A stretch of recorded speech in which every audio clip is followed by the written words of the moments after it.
Hey guys, I'm Donovan Becker, the Mental Machinist, and I help you build the perfect vehicle to your dreams. So, if you'll notice, right now I am sitting inside of Jolene.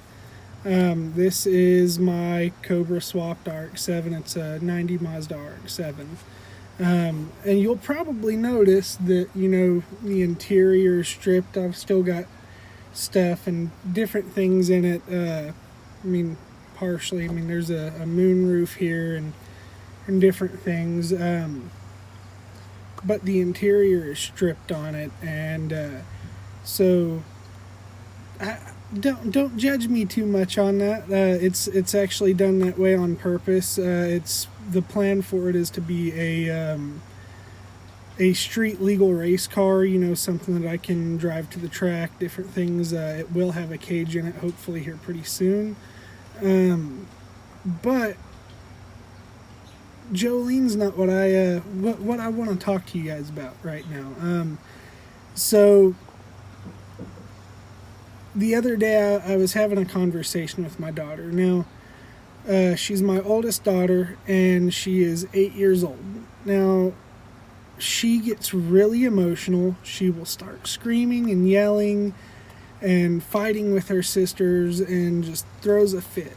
And we've been trying to find better ways to, I guess, combat this and get her to stop fighting or just, being emotional. There's nothing wrong with being emotional, but, get her to stop fighting so much and stop screaming so much and take a second to take a breath. And I was explaining to her that communication is key.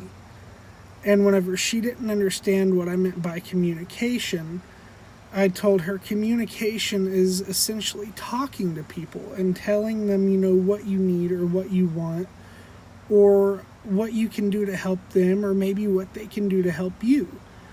And she was having a difficult time understanding this. And the strangest thing, though, is whenever I started making car references, she seemed to really start to grasp it a lot better. So I started describing, about communication being key, and the way I referred it back to cars is, take for instance, you have a CPM or CPU or ECU. Either way, it's a control module or a computer.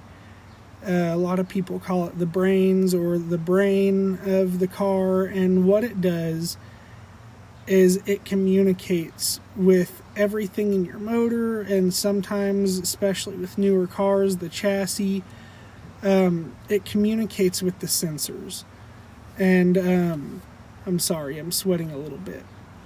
But so basically what happens with the computer and the sensors, the way that they communicate is, there's a negative and a positive. You can't have positive without negative and negative without positive. And what this does is the negative and the positive basically turn the sensor on, and then there's a signal and a return wire. Now, this signal goes to the sensor, and the sensor returns. And instead of them interrupting each other, they wait. You will have a signal that goes to the sensor and then one back. And the same thing takes place with injectors, crank cam sensor, O2 sensor, everything, every little sensor in your car communicates with the computer.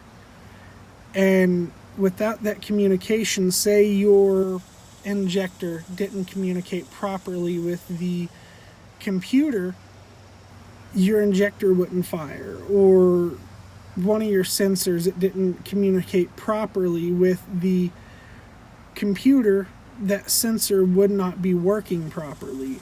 So I described to her, how the computer communicates with the sensors in the car, and how she could also use that, that as a piece of knowledge to communicate with her sisters.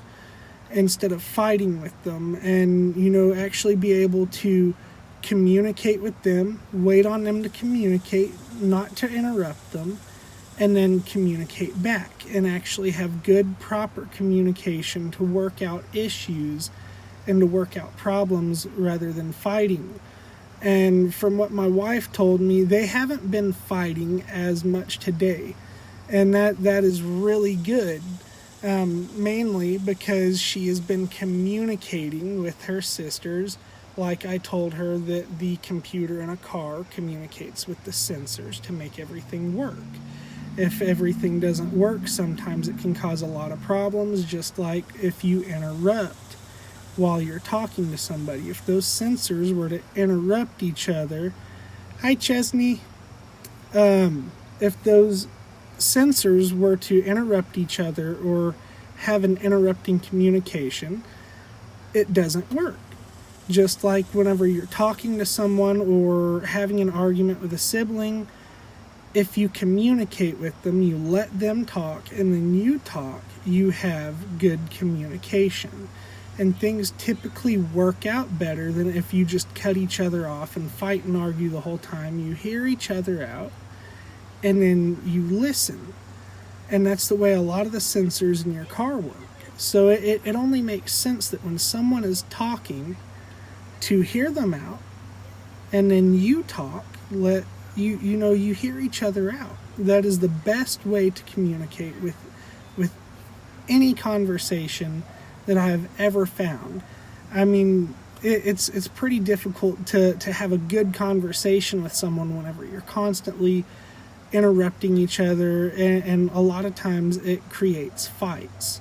So hear each other out and listen, whether it's your sibling, a loved one, your parent, whatever that might be. Hear each other out.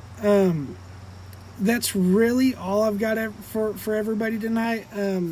Do me a favor, I'll post a link in the description here shortly. Do me a favor, go up there, click on that, put your name and your email address in. I don't send a ton of emails.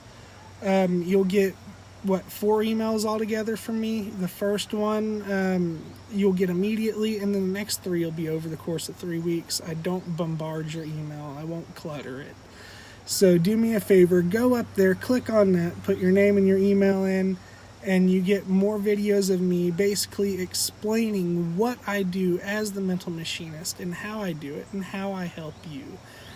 Like I said, that's all I've got for y'all. I love y'all. Y'all have a good night. Keep moving forward.